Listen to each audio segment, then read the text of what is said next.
Good evening, folks. Welcome to another episode of the Del Rivers Show with me, Mark Elliott, your host, and guess who I am? The incomparable, the incomprehensible, living legend of upstate New York comedy, Del Rivers. How you doing, Del? Pretty good. The Gordian knot of upstate New York, a.k.a. Charlie Potatoes. Charlie Potatoes. I gotta look this stuff up. Oh man! So we are now on our 6th episode, and there are a lot of people are out there. If there's anyone out there, possibly wondering why do we do this? You know? Yeah, why do we do this? Del suggested it's because we have nothing better to do with ourselves, which is part of it. Self-amusement is another big part of it. But it started because I thought it was like ego inflation. You know, Del came up to me a while ago and he wanted to interview me, and I thought, why?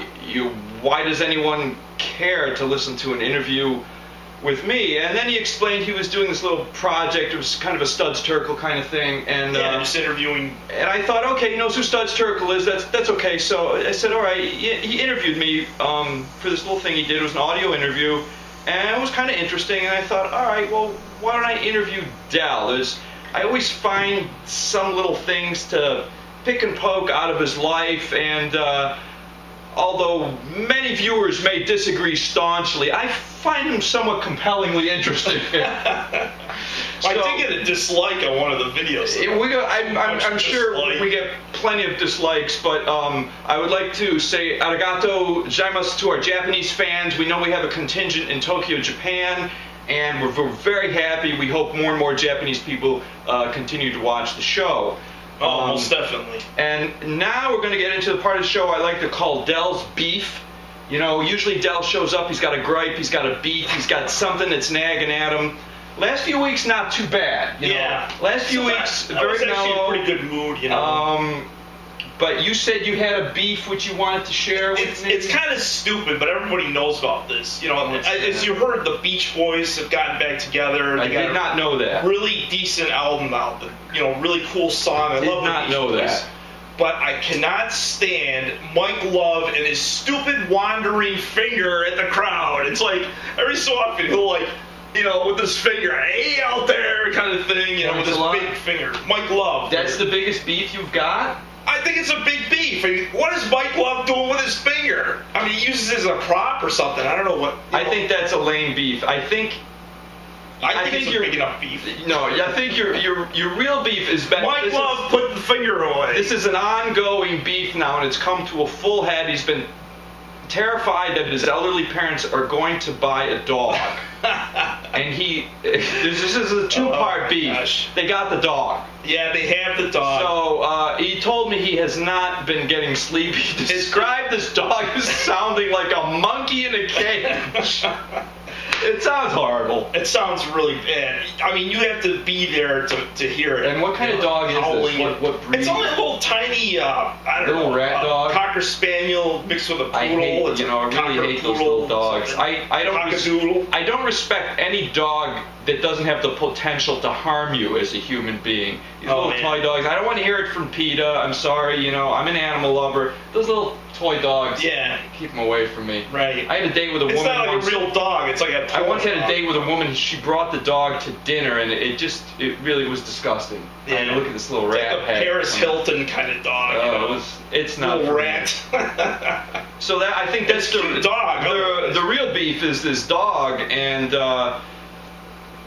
also apparently I've been sort of nudging Del into making fun of his family a bit too much, and he was getting sensitive about that. And now his mother's been watching the show, and when I mentioned that Del lived in the basement, he said, "Could you have said the downstairs?"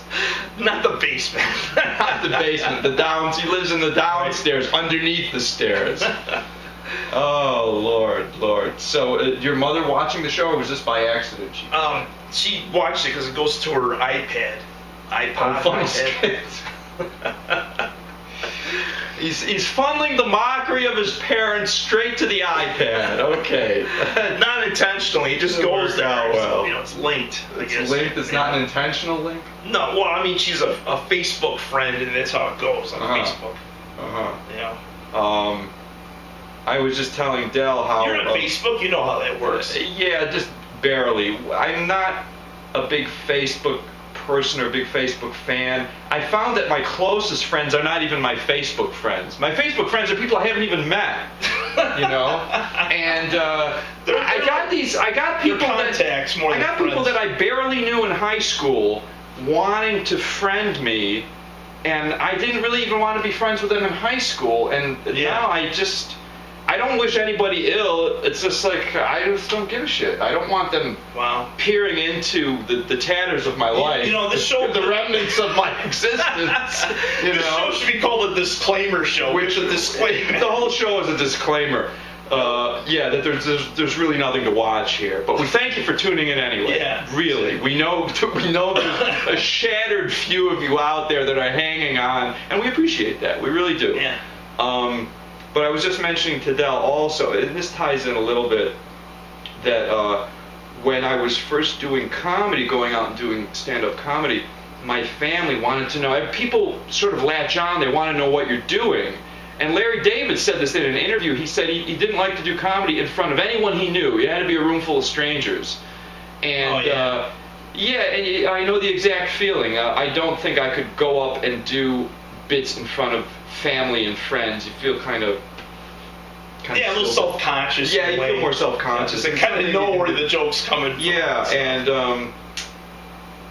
I remember telling you about that, and you agreed, and it was sort of a weird thing. People say, why don't you advertise and tell people you do comedy? Oh, why should I do that? You know, what do you do this for? You're not getting any money for it. It's a lot of work. You just go up there and risk humiliating yourself. It's some kind of odd compulsion. Just for fun. See if you can do it. Yeah. You know, get things off your chest. A lot of people. Yeah, if you're lucky. You said to me a while ago that you thought that maybe one of the reasons that after 30 years of doing comedy, and you never made any money at it, right? But you still do it, that maybe it goes back to as a kid, you were always being told to shut up. Exactly. And so that and I think back, and this will slowly segue into the next part of our show, very, very smoothly.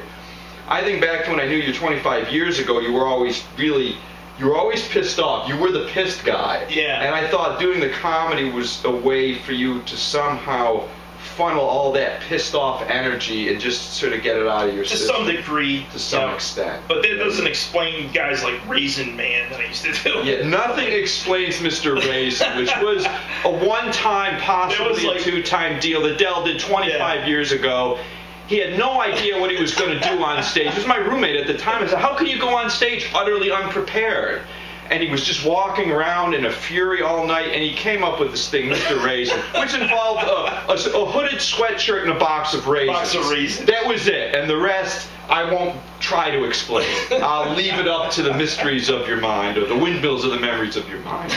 Which ties us into the next part of the show, which I like to call Memory Lane with Del. Oh, no. This is sometimes called Ask Del. Yep, Ask Del. Because these are questions that come back usually from people we knew. This one comes from Jason Brown, our old roommate now of Worcester, Massachusetts, who asks, Del, do you remember your idiot friend from Syracuse who spilled water all over the coffee table?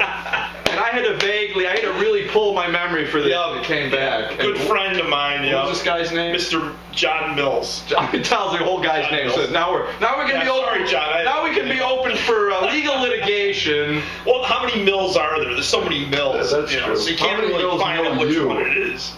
You know, he's this tall guy that looks a little bit like Alan Alda. He's got that Alan Alda. All I remember is this friend of Del's comes in and he spills a glass of water all over the coffee table. Like a tsunami floods over, and there's books and papers everywhere, mostly Jason's books and papers. And the guy just stood there like a moron. Didn't even try. Yeah, just stared like an incomprehensible imbecile. Didn't even make a move to clean up his mess. Jason was really pissed about that. It was a tsunami. Yeah.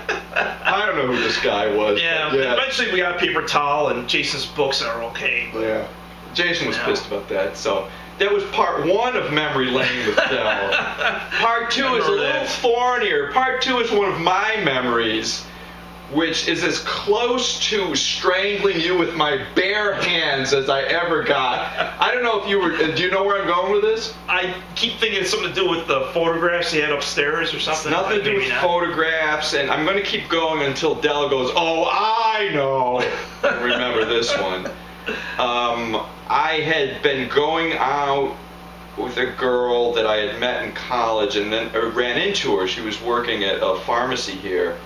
And so we had either gone out on a date or anyway, it was a Saturday afternoon and we were up in my bedroom and proceedings were proceeding and downstairs I hear the phone ring. And the minute I heard the phone ring, I said, oh no, something bad is going to happen. Within seconds, don't I hear from downstairs, and the pants are off at this point. Don't I hear from Del, hey Mark, your mom's on the phone. Needless to say, proceedings come to a screeching halt. Yeah. It's like giving a guy who's trying to swim a cannonball to hang on to. I came downstairs, I was ready to kill you. Well, I was never so angry. It might be possible, this is a might be possible, that you couldn't make I this thought up. you were not with somebody, but you actually were. Is that possible? It's, you're really reaching for excuses after 25 years, but my memory's pretty vague, so, I'm a forgiving person, so I'll have to give you a pass on that one. Because maybe you were dumb enough to not know I was up there trying to get my rocks off, Thankfully, youth and resilience, I think, prevailed, and, all's well that ends well. Let's just put it that way. And I think that's a good point for us to take a little commercial break and hang in there, folks, and come back for the Del Rivers Show. The Del Rivers Show, brought to you by Il Duce brand Imperial Laxatives. Make your trains run on time with Il Duce. All right, folks, we are back with more of the Del Rivers Show, Part 2. And we'll move on to Del's grab bag. Already? Okay. Yeah, we'll move right into the grab bag. Well, I thought of a. Well, actually, I wanted to ask you. Del just was in some sleep disorder thing. He went to some sleep clinic because. I can't sleep. He can't sleep. Before the dog thing. I gave him a bunch of pills. I said they're fine. He refuses to take my pills. He won't drink cream de menthe. He's a very substance wary individual. I still have to look into that. So he got some sleep problems, and he went to a sleep clinic, and it was actually pretty enjoyable. He said there was something funny happened at the sleep clinic. Ask me about the 3 burn marks. That's what he said. So what are the 3 burn marks? When they do a sleep study, they check your brain and your whole body from top to down, which I didn't know. I had no idea. Yeah, so they hooked it up all these electrodes. Perfect. And there was 3 across the top. I'm glad you got that fucking haircut. Yeah, I'm glad I got the short hair. Otherwise it would have been more hair pulling. And she pulled them off, and I looked in the mirror, this is a little bit after, and I got these 3 burn marks right in the front of my forehead. You sure you didn't go for shock treatment? They give you electroconvulsive. Maybe you had shock treatment and you don't even know. Right. They did the reverse. That's why I got burned on top. And on top of that, they seem to be gone. I went the extra mile of shaving my chest hair.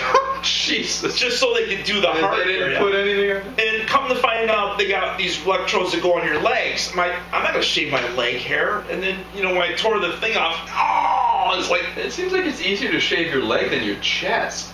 Oh, yeah, it would have been, but I had no idea they were going to place the electrodes down below, And what happened at this clinic? Did they, anything? They're still looking into it. That'll be next show. We'll find out what Del sees a series of doctors and specialists, and all I ever get is the results are things are pending. They're looking into it.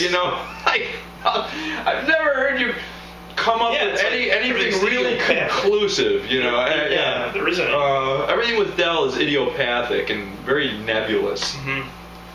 I had a crumb on my tongue. Right. Go ahead. So on to the grab bag, Del's grab bag. Let's see what we got this week. These are some more leftovers from my stand-up comedy. You know how they have olive oil? It's it's always like 100% virgin olive oil. Right. Or extra well, I like this brand. Oil. It's called Marriage Consummated Olive Oil. Partially consummated olive oil. I think it tastes better. Okay. And we're talking about the dog too. I thought of a new dog food. It's called Plop-A-Day dog food. Plop-A-Day. It makes the dog go after your day is done. Plop-A-Day. One time only dog. He asked me once why I don't laugh loudly like Ricky Gervais at his jokes. And I tend to have implosive laughter, the kind that'll give you a stroke. Right. I gotta work out of that. From the inside. I gotta work out of that. Otherwise, I get TB. These are some of the things that happened during the week that I thought I'd comment on too. All right. They had the threat of malware on Monday. You heard about that? Malware in the computers. Oh, malware. Malware. Yeah. Well, there's a worse virus called malware. This is malware. It had thousands of people shopping at malls after it happened. Malware. Why don't you laugh at my stuff? That's not funny. That's why I'm not laughing. Try it. It's corny. It's corny funny. There's a new Mars View camera. They just got a new camera on Mars. Right. And aside from an old shopping cart and a boot, Mars had apparently no intelligent life on it. The shopping cart and the boot was the. You find it a garbage. All right, yeah, you ran something like this. You had some pictures. All right, let me find a couple good ones. He had a visual joke with that. It was a little better, I thought. All right. Oh yeah, a $3.2 million yacht sank in Lake Tahoe. You hear about that? No, I did not hear about this giant yacht. Right. $1 million yacht or something. It sank in Lake Tahoe, but it will be making appearances in Las Vegas and Atlantic City in future sinkings. Okay, a few points on that. I'm trying to learn. You should allow me to preview these for future broadcasts. Yeah, I know. I'll give it some more later. I'll just do a few. I think these need the red flare pen. David Copperfield. This is a true story. David Copperfield, as a child, was whacked by his mother often. She would always hit him. Stop disappearing on me, Davy. That had something to do with his brows coming together. She kept whacking him upside the head. That's why they met together after a while. All right, here's the last one. Somebody should like this. Bonnie and Clyde's guns are going to be auctioned off. Yeah, I heard about that. It's a little odd, yeah. But they're not expecting to fetch much money because the guns are riddled with bullets. Riddled with bullets. Okay. This is what happens when you don't have a crowd. Yeah, this is what happens when you don't have a band to give you honking sounds in the background. I'll finish off with this one. Okay. They have time to do one more. Zsa Zsa Gabor's husband now has control over the 95-year-old's affairs, except for that tawdry affair she had on Green Acres. Is she still alive, Zsa Zsa? Yeah. She's still kicking. Right. Oh. No legs, just a torso. Oh my God, Jesus unfortunately. Christ. But she's still around, I guess. Yeah. Who was on Green Acres? Was it Ava Gabor or Zsa Zsa? I don't know. I get the two mixed But I'm going to say just a moment of respect and mention the passing of the great Ernest Borgnine. Oh yes. Yeah, Ernest Borgnine, one of the all-time greats. I always remember him my whole life, seeing him in movies. And they're running a lot of McHale's Navy on TV. Oh, and yeah. It's one of my earliest memories. I was about 3.5, 4 years old. It was my favorite show, McHale's Navy. I remember Ernest Borgnine on that show. And Tim Conway was on there. Tim Conway and good show. Yeah, Borgnine was just 95, one of the greats, one of the all-time greats. His last gig was doing SpongeBob SquarePants. But back to what I was going to ask you. Mentioned on a previous show that Dell claims he cannot gargle. Yeah. Utterly incapable of gargling. I didn't believe this. I Googled gargling, and I went online, and I find no evidence that any other human being on the planet has a gargling incapability. No normal person. It's like not people who have illnesses or what have you that are on chemo and can't gargle. There's no. Can I tell you something else? Can you whistle? Can you whistle? This is a true story. Can you whistle? Don't. I can whistle, but only in, not out. Like such Christ. I can't go, but I can go. It's true. Cannot whistle out. And the other thing I was going to talk about... I'm taking scientific notes. I'm doing it. You're like a scientific study for me now. I feel like it. You can't categorize him. He can't be pigeonholed into any categories, codified in no way, shape, or form. You're just... Yeah. What did you want to say now? Well, there was nothing No, that's one of the things I could not do when I was a kid. When I was in like 5th grade, I had to choose an instrument for band practice or whatever. And there was nothing left except tuba or sousaphone. That is perfect for you. So I kept precisely the instrument you I couldn't make my lips cooperate. It was just like, you know how you're supposed to make a blow. You couldn't get a big horn sound like that. You're supposed to go with the thing. You couldn't get a sound even out of a tuba? And the freaking music teacher yelled at me for not making band practice and stuff. Oh. And I told him I can't do the... Were you traumatized by this experience? Was it like a really... It was very traumatic. I think it threw me off, like, trying to learn music. This time? 5th grade, I don't know what age. Around 5th grade. 13, 14 years old, something like that. Yeah, I remember. I was trying to learn the saxophone at that time, and I remember it. It was like the educational system it's just mayhem. It's like they just toss you in and sink or swim. Yeah, right. It's like I didn't know what instrument to play. I remember our band instructor was this very spastic guy with bug eye. He looked like he was on speed. His name was Mr. Hughes. His first name was Floyd. Kids used to call him Pink Floyd. Yeah. Not Howard Hughes. He was very spastic, and it was very hard to just hang on to that whole thing. It's a strange thing how they get kids together, you know, trying to play an instrument that they don't know what they're doing. Yeah, it's mayhem. It's hard to hang on. I was going to ask you about a job you mentioned to me. You've had dozens of bad jobs in your life? Probably about 50 jobs. Yeah, there's one thing I share with Del. He's probably the only person I know that's had more jobs than I have. I haven't had a job in 8 years, but...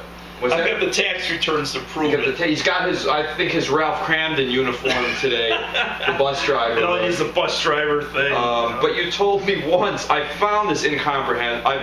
Many things he tells me I find utterly stultifying and incomprehensible. He told me that he once briefly worked as a chauffeur. Yes. And I see now you're kind of clean cut. And you look a little bit like a chauffeur, but when your hair was real long in our first episode, I didn't look like. I could imagine you putting the cap on and just being the sloppy chauffeur, not being able to open the door right, dropping the luggage. And I just cannot imagine you as like a proper chauffeur. Yeah. And I asked him what happened. I knew he got fired somehow, and he said he kept getting lost.